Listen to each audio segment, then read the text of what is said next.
What's so cool about our babysitter now, are we? He's not my babysitter. I knew it, he's a wuss! Hit him. Come on, let's go. Come on, hit it. Just like his dad, the draft dodger. Right? First kid? Come on! Come on! A Secret Service agent gets the worst possible job, babysitting the president's teenage son.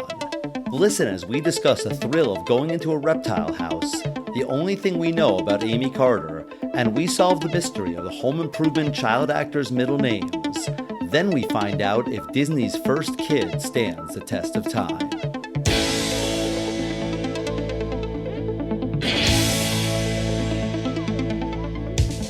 Test of time, James and Alan have their say. Do the movies you love still hold up today?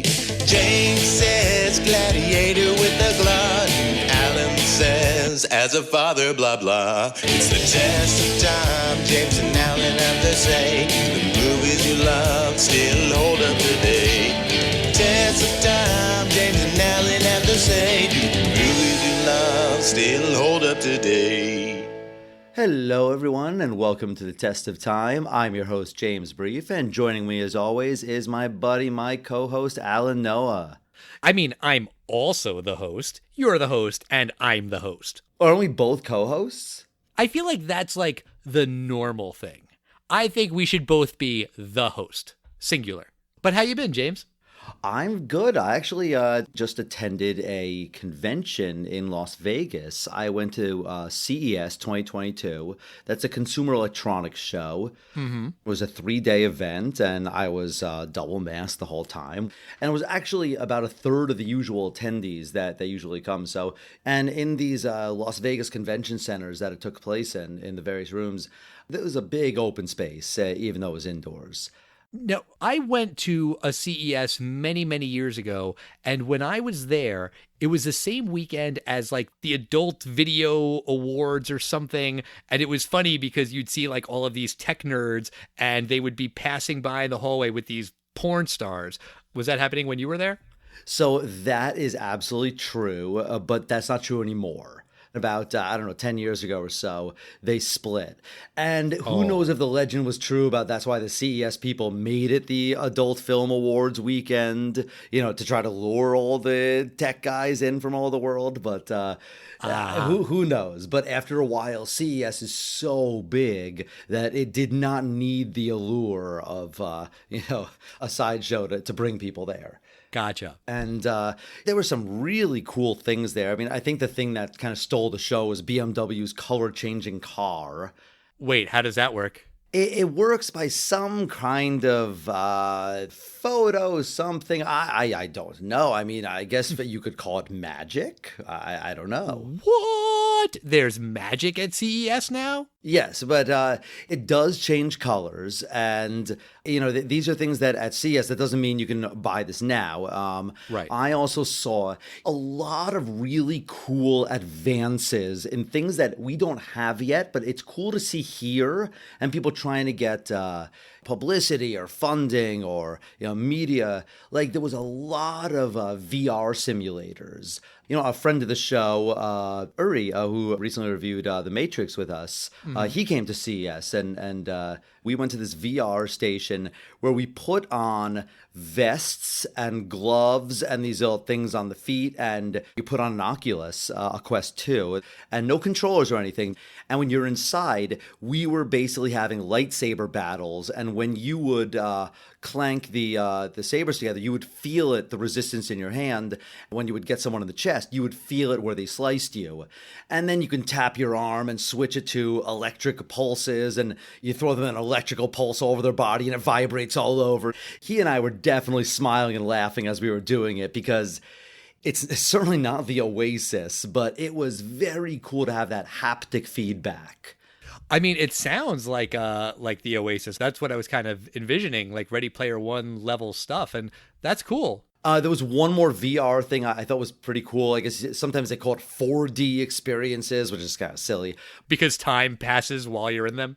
No, because it's a little more than just three-dimensional that you're seeing. Like, for example, this was a seat that you sit in, and you put a VR helmet on, and you're in a roller coaster. So the seat is vibrating, and there's these fans that are, like, blowing at you, like, really fast as you go down the really steep parts. And that's cool. It reminded me of something from this movie, actually, this movie First Kid, which came out in 1996. And it has a scene, it has one of these little displays in a mall that has this very primitive VR station.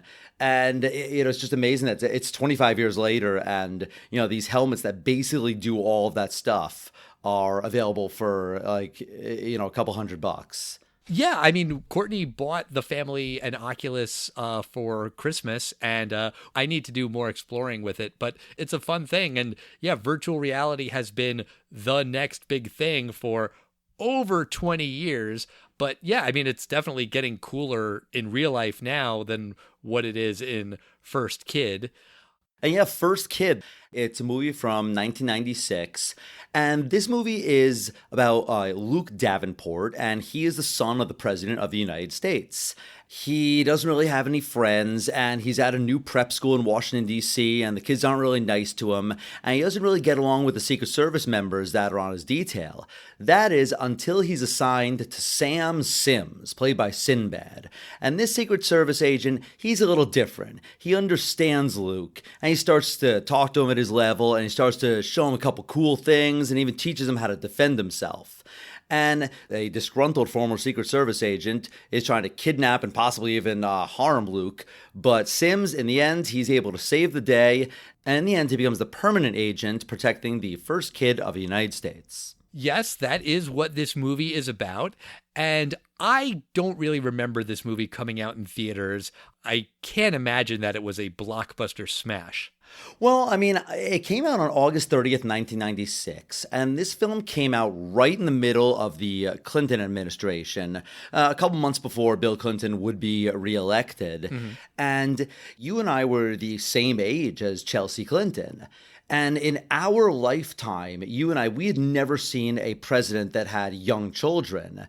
So that was a big deal. And people focused a lot on Chelsea Clinton. And there was a lot about her braces and, right, the limits of how much we should be covering the children of the presidency. And I think this film sort of reflected that. And this film, I've seen the budget anywhere from $5 to $15 million. And it actually opened at number 3 with $8.8 million on its way to $26 million. So it probably squeezed out a profit here and there, but as we'll talk about later, I would say that the producers of this film are not the people that became the most successful from this film. Oh, I know where you're going with that. Okay, we'll save that for later. I watched this movie on Disney Plus, and when you start a movie on Disney Plus, there's usually that little thing in the top left that tells you if there's anything objectionable, and of course there's usually not much objectionable because it's Disney Plus, but this movie had a warning that said brief partial nudity, and my son Eli saw that and was like, brief partial nudity? What nudity is there in this movie? And I was like, well, if it's brief partial nudity and it's a Disney movie, I'm going to guess at one point we see a butt really, really quickly. And that was correct, by the way. And we see the butt of Luke Davenport, that is the titular first kid, and we basically just see him being a pest. He is annoying the Secret Service agent that is assigned to him, this guy named Woods. He's just like taking his time with his cereal. They go to the mall for back to school shopping, and like the entire media is there to like witness the first kid do back to school shopping, which seems like horrible and invasive. And also, like, is there no other news that these people could be covering? Yeah, I mean, it does establish that the kid is kind of lonely and he doesn't have any friends. And right. They insinuate that he barely even speaks to his father because the mother, the first lady of the United States, she says, I'll call your father if you keep acting up. And he says, well, at least I'll get to talk to him. Right. And I feel bad for the kid. In this same scene, he's acting out. He really doesn't want to wear suits that his mother's buying him. And at one point, Woods, Timothy Busfeld, he grabs Luke, and the mother's not going to take that. He can't grab her kid. And so she basically has him fired. All of a sudden, Sims, he's assigned, and the first thing Sims does is he jumps in front of Luke, mooning the press. So at least he stops it after a couple seconds. Right. And then Sims gets the job of protecting the first kid.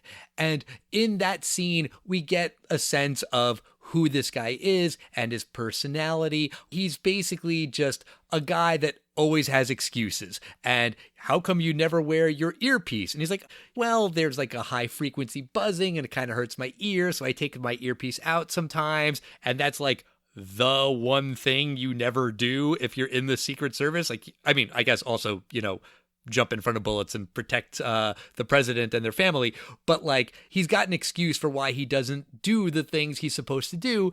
And the reason is, it's Sinbad. He's like a wisecracking guy. He's like the funny guy. He's the cool guy. And he's not really excited to be guarding the first kid. But then he does have the line where he says, he's just a kid. How bad can it be? Which I'm guessing was in the trailer. Like that line had to be. Well, you're going to find out, Agent Sims, just how hard it is guarding the first kid. Coming this August from Disney. I totally agree with you about the earpiece, because a lot of the things he complains about, I kind of thought were, amusing. Sinbad wears these incredibly 90s ties, which are like super bright colors. Yeah. Everyone's always commenting on him. And then also, Secret Service is supposed to blend in, but he's like, no, man, I got to look cool. And, I did actually chuckle when the boss is like, why does it say here that you have a problem with your identification? And he's like, oh, well, I've lost some weight and this makes me look fat. I like that. But when he says he doesn't wear his earpiece, I'm like, oh, well, that's silly. And I actually thought maybe it was going to be a plot point later that he wasn't wearing his earpiece and he missed something. But no, they just used it for a joke, which wasn't a funny joke. But he does get assigned to Luke. He's basically testing the new guy, and he taunts him with a huge snake. I assume, is this snake a viper? Because he calls himself Viper Boy on his screen name. That's a good question. I don't know. The thing that kind of made me laugh about this scene is that snakes as a pet, that's not really my thing, but whatever, who cares? If you like having a pet snake, c'est la vie. But like, I do think it is creepy when people have a pet snake and they frequently let it out of its like little cage or whatever.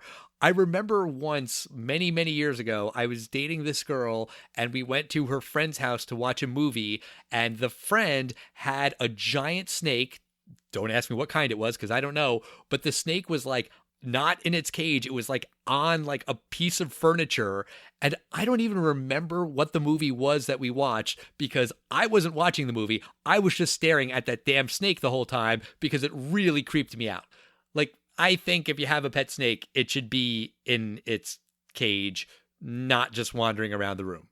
I guess he's the president's son, so he can get away with it. But like, I do think that that's a creepy thing. There's something interesting about this scene. I really have to give credit to the cinematographer of this film. There's a couple shots that are actually quite intriguing to me. And this guy's name is Anthony Richmond, all in a single shot.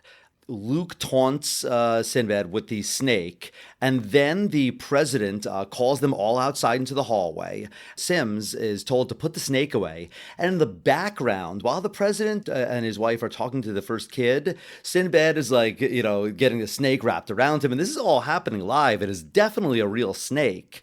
And then when they're done talking to him, the focus goes back to Sinbad as Luke walks back in, and I actually thought it was an impressive shot. I give credit where credit is due. You think that was definitely a live snake in real life that Sinbad was wrestling with? Absolutely. I mean, I am terrified of snakes, but I understand that with a snake handler nearby me telling me this snake is totally harmless, and like, even if it isn't, like, I have the stun gun right here, right off camera, I would be fine if I was the star of a film, by Disney. I'd probably do the scene, even though I'm scared of it. It would be good for my method acting, I guess, because I would be like Sinbad's character and I would be terrified. But yes, I absolutely think in 1990, 1996, this was definitely a live snake. Maybe. But you, me, and Sinbad all agree that snakes are creepy. Or I guess maybe not Sinbad, but Agent Sims, his character in the movie. Oh, they're the worst, the absolute worst. When I go to the zoo, I get a thrill the same way you get a thrill of, going down a roller coaster and getting this feeling of falling and being scared. I get this thrill when I go into a reptile house and, there's snakes and huge boas. It's terrifying, but, I feel safe because there's glass there, but it's still scary. Yes, indeed. But Luke sneaks out, he runs off, and Agent Sims catches him, and instead of it being like a big deal, Sims covers for him, and he says, "Oh, we were just playing hide and seek. I found you, Luke. You're so good at hide and seek." But then he's also like playing duck, duck, goose. Like he's patting Luke on the head and like all the other guys who like rush to the scene, and it's like, duck, duck, goose is not the same thing as hide and seek. Those are two separate games. Sims should know that, and presumably the kids watching this Disney movie would know that. It's just a weird thing. Yeah, I didn't really get it. And I don't mean this as an insult to Sinbad, but I feel like it's the kind of thing that maybe a 1996 Robin Williams could pull off. Just being like, duck, duck, goose, duck, duck, duck, a little wackier, but it was just a more like Sinbad just smiling the whole time. And that joke didn't work. I did like, he's covering for Luke and trying to make it seem like Luke won't get in trouble. I mean, I think you definitely hit on something just there, that this movie really focuses on Sinbad doing wacky, crazy things. And sometimes the outlandish behavior works, and sometimes it's funny, and sometimes it just falls flat. And yeah, it does kind of seem like he's trying to do like a manic Robin Williams impression to varying degrees of success throughout the movie. But we also see that Luke uses an online chat room, and he's talking to another kid, or so he thinks, that is also a snake enthusiast. And when they're chatting, you see like the text on screen, and one of them, I'm not sure if it was Luke or the person he was talking to, but they write LOL, and then in parentheses, they spell out laugh out loud, which made me laugh out loud, because I could only imagine that some executive at Disney in 1996 was like, if we're saying LOL, we're going to need to tell people what that is, because no one knows what LOL means. And maybe, to be fair, in 1996, maybe not everybody did. It may not have been, because really your only access to that was AOL. And, I had Prodigy back in the day, and I don't remember learning LOL on there. I thought that was more when you were chatting with someone back and forth. In order to tell someone that what you said was funny, that's where LOL came from. So, right. I think that is funny, but I do like that Sims is warning Luke to be careful online. And Sims winds up meeting Woods in a bar, and Woods, played by Timothy Busfield, people might know him from The West Wing. He was also in Revenge of the Nerds. He was Poindexter.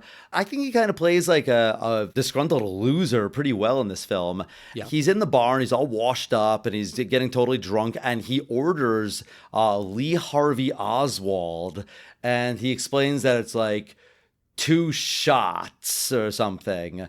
The other guy orders a Harvey Wallbanger, which is a real drink, and then he says, "No, I want a Harvey Oswald, which is 2 shots." Right. Which is a joke about the assassination of a president of the United States.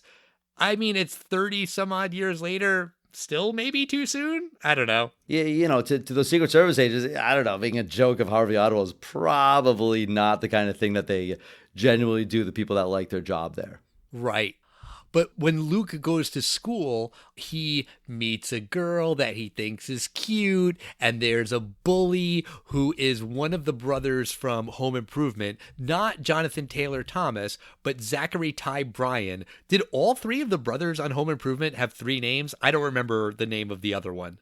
Well, I believe where it comes from is the fact that they kind of had sort of generic names, and I believe the SAG-AFTRA, the rules are you can't have the same name as anyone else. That's why Samuel Jackson, who always went by Sam Jackson, he has to be Samuel L. Jackson, Vivica A. Fox, because there probably already was a Vivica Fox that was part of the union. So when you have someone named like Jonathan Thomas, my guess is that in the, I don't know, 70 years of these unions, there's probably been a Jonathan Thomas. So when this child actor came, it's, okay, I'm Jonathan Taylor Thomas. And I think Zachary Bryan, there probably was already one there. That's my guess. The other kid was Taron Noah Smith. I mean, I don't know how many Taron Smiths there were that he needed to use his middle name too. Maybe at that point he just, didn't want to be left out. He wanted to use he wanted to have his middle name in there too. That I can't explain. I can only explain the Jonathan Thomas. Fair enough. But Luke's unhappy at school. The bully. Wait. Actually, I'm going to say Taron Smith, actress in The Flamingo Kid in 1989. That's probably where it came from. There you go. The mystery solved. While Luke is at school, this home improvement bully, he beats up Luke. Well, it doesn't really beat him up. He just punches him. And Sims is like off to the distance because Luke asked him for some space. And okay, you could give the kid space, but also, like, when the kid's going to be in a fight and you're the Secret Service agent, you should intervene pretty quickly and not let the child of the president get punched in the face. Also, though, that bully taking a swing at the president's kid, that's a bold move for, just a middle school, high school bully. Yeah, I like a lot of the things that were being thrown out there. Like, there was a lot of Clinton-esque references that, like, this is an alternate universe Clinton family, that instead of Chelsea, we have Luke. Because the bully, he's like, your dad's a draft dodger. Right. I feel like we maybe mentioned this in some other episode. I feel like that joke doesn't really stand the test of time. Clinton was a draft dodger and it was terrible. He was elected. Trump was a draft dodger. He was elected. Like, I don't know. Do people really care about that anymore? No, and Obama didn't serve at all, and Bush kind of served in the Texas Air Guard, maybe kind of, who knows. So, like, I don't think people really care right now. However, I believe that will eventually become important as we have more veterans of the Iraq and Afghanistan wars. They, I believe, will be treated differently than the Vietnam and Gulf War veterans. Right, but there's no draft. Like, being a draft dodger isn't a thing anymore now that there's not a draft. Unless, we do reinstitute the draft for World War III or the World War against the zombies. Corporate war. Or more realistically, the Civil War too. But let's hope not. Let's not go there.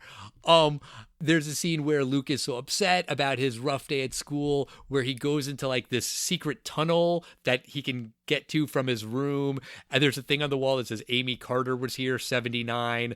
I mean, that's a joke that for my kids meant nothing. I mean, doesn't really mean anything to me. I couldn't tell you anything about Amy Carter.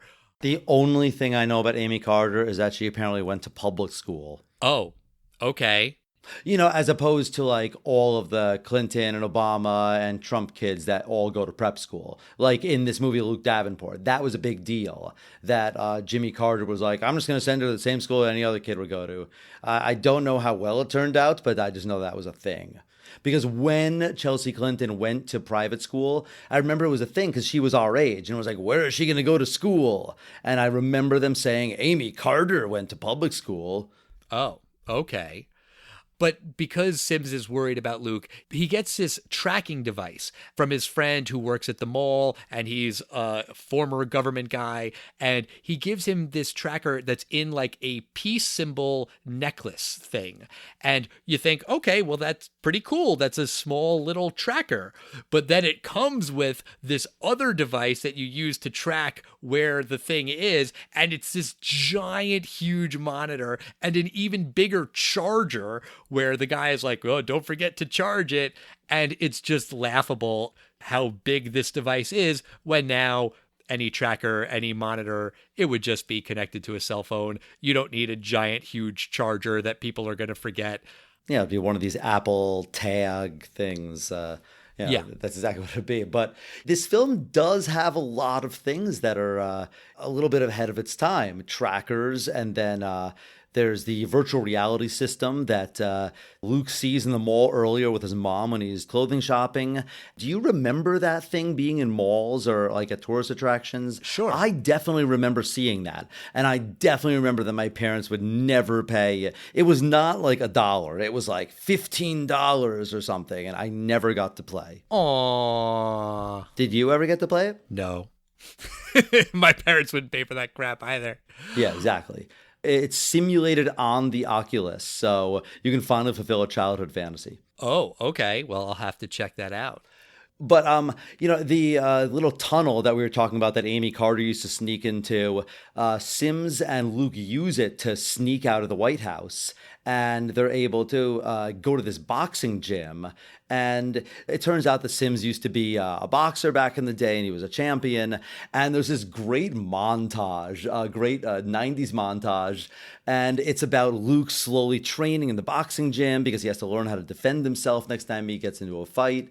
And there's a lot of funny wipes in it. There's like star wipes and the sweeping wipes. I guess I don't know what you call the wipes that are like in Star Wars a lot when it goes like clockwise around.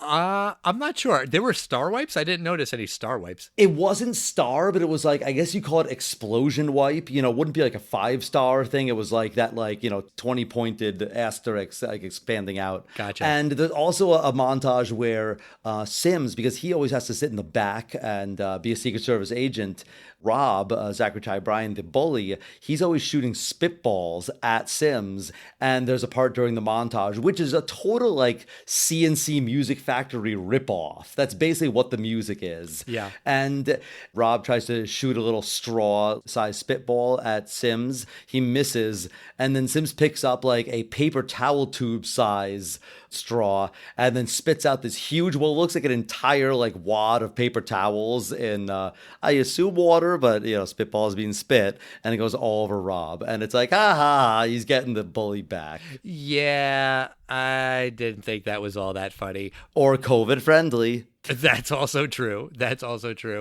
And then there's some C or D level plot where Sims is flirting with the biology teacher because she's real cute, and it's not enough just for the kid to have a love interest. Sims needs to have one too.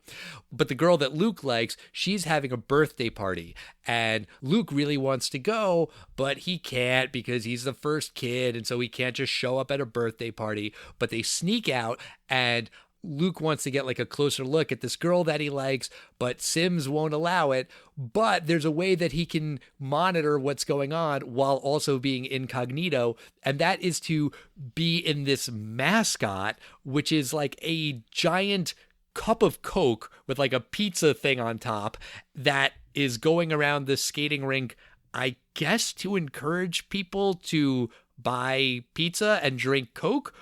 But it's so stupid because why would anyone need that? If you're in a roller rink and there's a snack bar, you're going to see the snack bar. You're going to smell the food. You don't need someone in that costume going around the rink, reminding people. And also, that's just a safety hazard. That person's going to have a really hard time skating, which is what happens in the movie. I think you're way overthinking this. I think the mascot could usually see perfectly fine if they're not Sinbad inside of it. And I don't know. I think these roller rinks totally do that kind of stuff.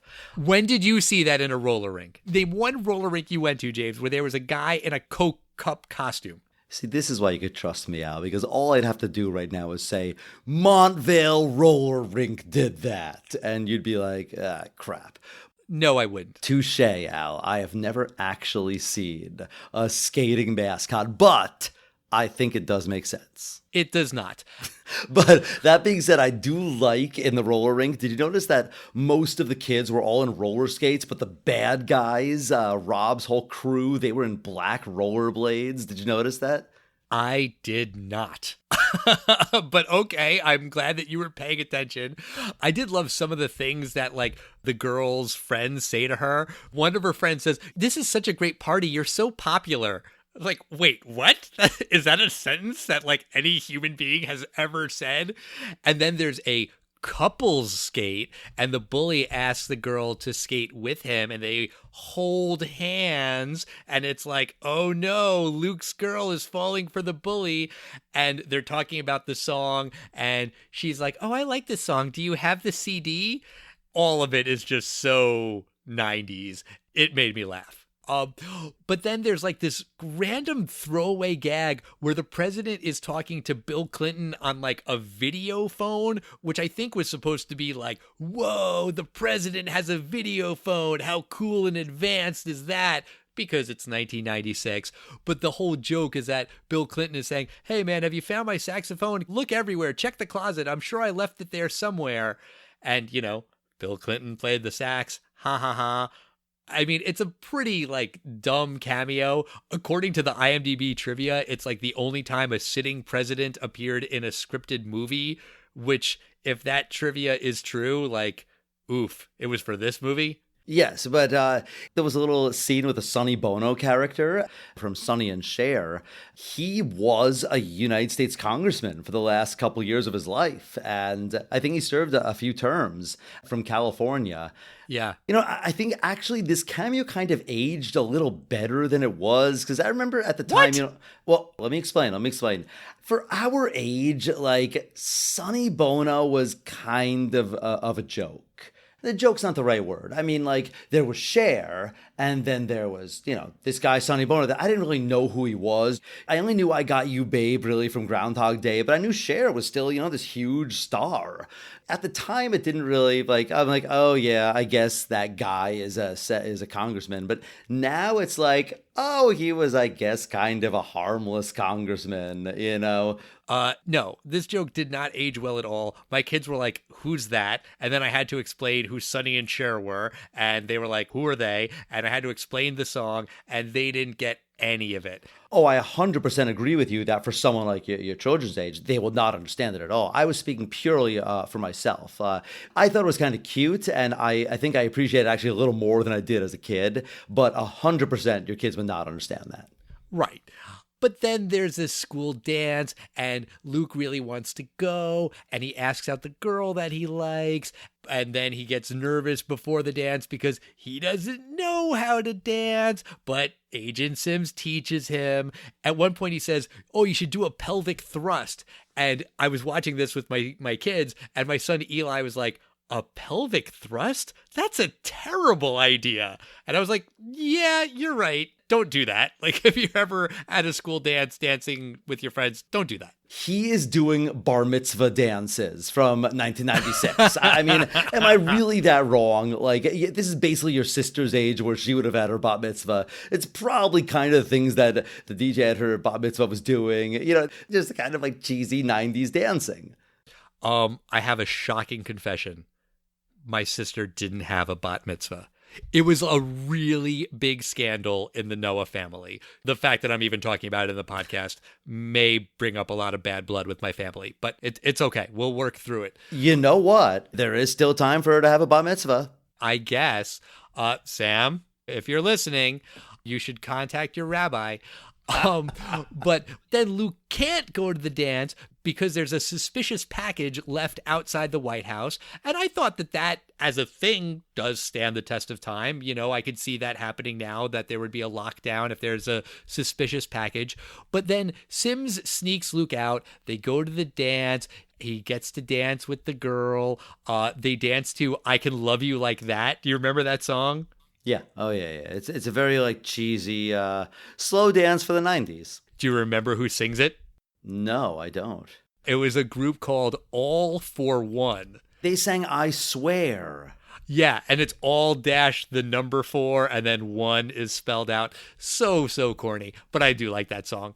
But then, like, the rest of the Secret Service guys show up at the dance, and they fire Sims because, hey, you weren't supposed to take the kid out. And I didn't understand this plot point at all. I mean, I get it, why it happens, because that's what they want to happen for the movie. But, like, if the kid is already out of the White House and it's fine and he's safe at the dance and he's being protected by the Secret Service agent, at that point, who cares? Like, he shouldn't have snuck him out, but why do they need to, like, bring him back to the White House if there's a suspicious package there? Like, isn't he safer at the school at that point? I don't know about bringing him back to the White House, but you would absolutely fire the agent who snuck the first kid out of the White House without the general knowledge of the other Secret Service agents. You would absolutely fire this guy for doing that. Fine, but they shouldn't have made him leave the dance and brought him back to the White House. Oh, I agree. Luke did nothing wrong there. I mean, Luke played along, but I would not punish Luke here. Right. So Luke's all pissed off, and he goes on to his online chat, and he talks to that friend that he keeps talking to. We find out that the friend he's been talking to online, who's supposed to be a 12-year-old girl, and he's a 13-year-old boy, the 12-year-old girl is actually former Secret Service agent Woods, Timothy Busfeld. Dun, dun, dun. Yeah, and he basically says, you should come out and meet me at the mall. I thought this is kind of clever, actually, because they put a little tracking bracelet on Luke because they know he has some kind of secret hideout or passageway somewhere, so they put a tracking bracelet on.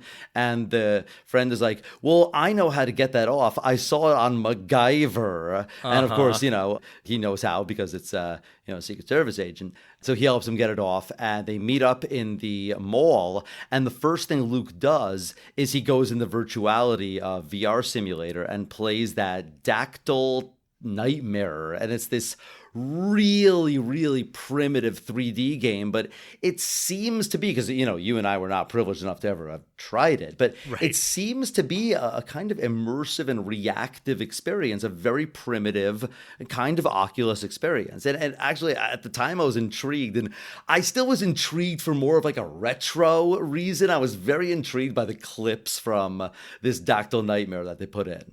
Yeah, I mean, it kind of made me roll my eyes, but I get it. That's like what he can do now that he's free and he's allowed to do whatever he wants. But after Luke plays the game, then Woods kind of grabs him. Meanwhile, Sims is looking for him, and he goes to his buddy who gave him that peace symbol tracker thing, and that guy works at the mall. He's got like a spy shop in the mall, which is convenient because that's where Luke is. But then Sims and his friend go looking for Luke because he's in the mall somewhere, and Sims is like, I'm going to check this floor. You go downstairs. And then we see that his friend is in a wheelchair. And I was like, why are you sending the guy in a wheelchair down to another floor?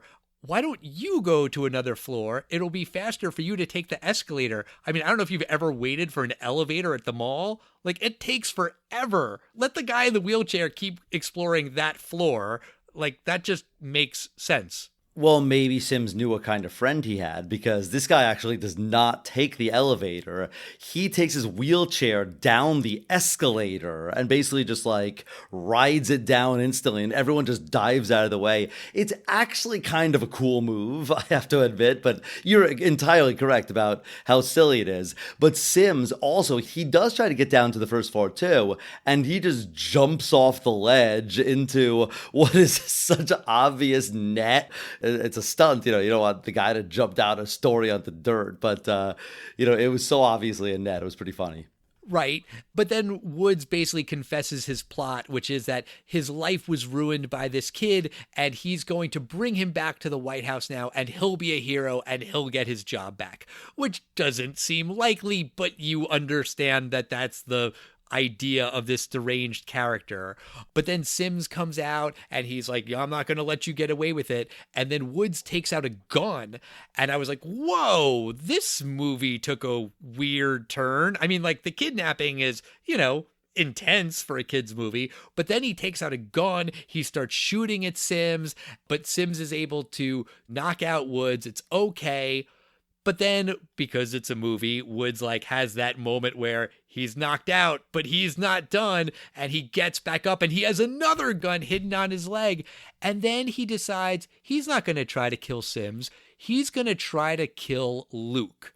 And he points the gun at the kid and fires, and then Sims does the Secret Service thing, and he jumps in front of the bullet. He takes the bullet for the kid, and, that is a callback to an earlier conversation that he had with his mentor, and, that's a thing that Secret Service agents do, especially in movies. But I was really, really shocked by this thing happening in the movie. Like, this is a Disney movie, and the bad guy just pointed a gun and shot at a kid. I was really shocked by that. Were you shocked? No, I think you're really overreacting. I mean, don't you show your kids Harry Potter films? Yeah, Harry Potter movies are not Disney movies. Yeah, but there's still like kids. I think no. I think there was. I don't think there was anything that violent about it. I think it was kind of What? I mean, I'm saying I think it was kind of cartoonish. It was not Quentin Tarantino stuff. It was a guy pulling out a gun. What is this film rated? Is it PG? I think PG. Yeah, probably is PG. I mean, I'll get you that like PG usually doesn't have it, but this is 90s PG. I thought that was really, really weird. But yeah, then there's just a little epilogue where Sims is offered a job where he can protect the president, and he says no, he wants to stay with Luke because he likes Luke, and also he likes Luke's teacher, so he's going to be in class with her for another semester. Wink, wink, nudge, nudge. And then they're like playing hockey in front of the White House, and Luke hits a hockey puck right into Sims, which is like a joke because, haha, he gets hurt. But also I thought was weird because there wasn't any hockey in the movie before then. It just kind of seemed like a out of left field joke. Yeah, it did seem like a weird joke to end on because like he gets hit in the face with a hockey puck. I mean, that hurts like hell. But also now he's chasing him. Like probably would have been better if you like actually caught him and you saw that he wasn't going to hurt him. But it's a weird thing for him to chase him. I thought it was a weird joke to end on. Yes, it was. But James, now that we've come to the end of First Kid, do you think this movie stands the test of time? You know, there's a couple things in here that actually I think do stand up. They didn't explore it too much, but I think that being the the new kid at this prep school, because these are probably all rich kids of, local Maryland and DC, Virginia people. Like, these kids have been there for a while, and he's 13 years old, and he's the new kid. And, he kind of sat alone, and, I would have liked for him to kind of make a friend or two, as opposed to just, going for a girl there. But I like those things. I actually thought the movie had a very decent score. I'm not talking about the 90s, like, music. I'm not talking about the soundtrack. I thought that the main actor, Brock Pierce, the kid actor Luke Davenport, I thought he did a pretty good job. And Sinbad wasn't really that bad in it also. Ringing endorsement. I mentioned the cinematographer. There was that really some interesting long shots there. There was another shot at the end of the dancing cameo, and they were really playing, I guess, with a long establishment shot, an early CGI that actually I thought worked pretty well. It zoomed out from Luke's bedroom in the White House and zoomed all the way out into Washington, D.C., past the Washington Tower. I haven't seen this film in like 25 years or so, but it actually reminded me of the same thing I saw back then, which was I like the idea that this is actually a 13-year-old living in the White House. And that is an interesting concept. And I like that there's a lot of things like that in this film. That being said, you know what would have really fixed this film, Al, and made it really, really different and a lot better in one way? What's that? I feel like if the first part of the film, at the very first moment, they just said Washington, D.C., 1996. And it was almost like a parody of being in the 90s because there's so much of this film that is just so 90s. And it is a cute film. I think it is. And do I think it holds up?